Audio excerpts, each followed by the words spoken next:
작년에 처음 유튜브 영상과 책으로 멘탈리셋을 접하고 제 삶의 큰 괴로움을 자기탐구를 통해 모든 괴로움이 내 생각이 만들어낸 것임을 체험적으로 인식하게 되면서 마음의 짐을 내려놓을 수 있었습니다. 복성 선생님께 정말 감사드리고 멘탈리셋을 만난 인연에 너무나 감사합니다. 멘탈리셋을 만나지 않았다면 저는 지금 이렇게 평범한 삶조차 살지 못하고 있을 것입니다. 이후 혼자서 유튜브 영상과 책을 보고 자탐 라이브에 참여하며 공부했지만 뭔가 시원하게 공부가 진전이 되지는 않는 것 같아 답답함이 있었습니다.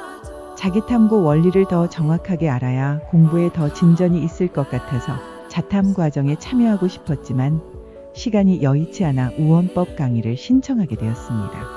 우원법 강의는 현재 과거에 내가 왜 이렇게 살아가고 있는지를 깨닫는 시간이었습니다.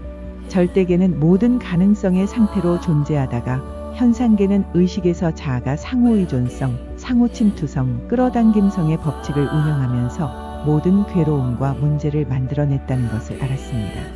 부처님이 말씀하신 일체계고의 이유를 알게 되었고 원인의 변화 없이는 결과도 변화가 없는 것임을 알게 되었습니다.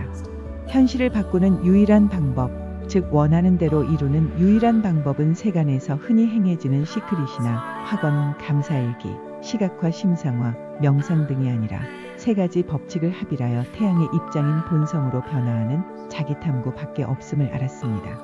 자기탐구는 마음공부나 신앙생활을 하는 사람들이 흔히 범하기 쉬운 전초오류의 한계를 극복하고 자아가 상호의존성으로 분리한 반쪽과 반쪽을 합일하여 온적인 본성을 만드는 정도임을 알게 되었고 자기탐구 7단계까지 스승의 안내를 받되 오직 자기 자신만을 등불 삼아 자기탐구가 삶이 되고 삶이 자기탐구가 될 수 있도록 해야 한다는 것을 알게 되었습니다.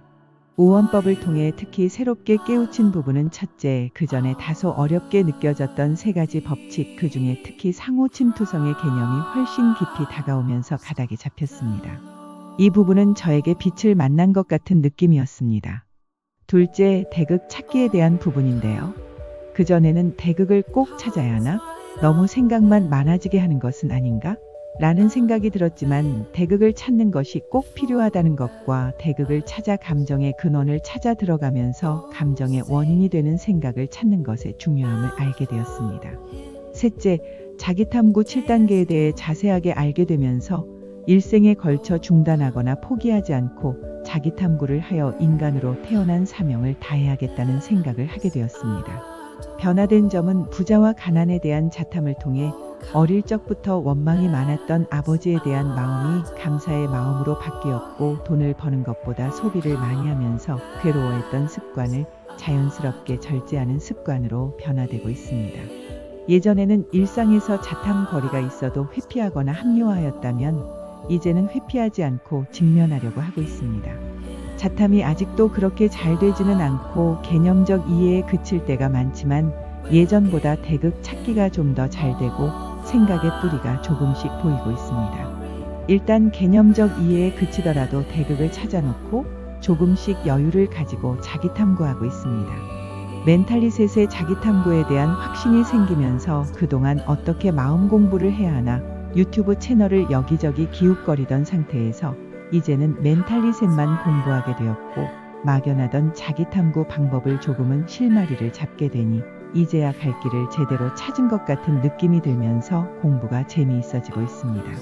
인생의 새로운 전환기에 서 있는 지금 선택 앞에서 두려움이 많은데 자기탐구를 통해 합일해 나가려고 합니다. 멘탈리셋의 AI 챗봇이 자기탐구를 세계화할 수 있는 기폭제가 될 것이라 생각하니 가슴이 설레기도 합니다. 인류 최초로 절대계와 현상계가 작동하는 원리를 밝혀주셔서 본성으로 살아가는 새로운 인류의 탄생을 위해 일하시는 복성 선생님과 많이 부족하지만 뜻을 함께하겠습니다. 감사합니다.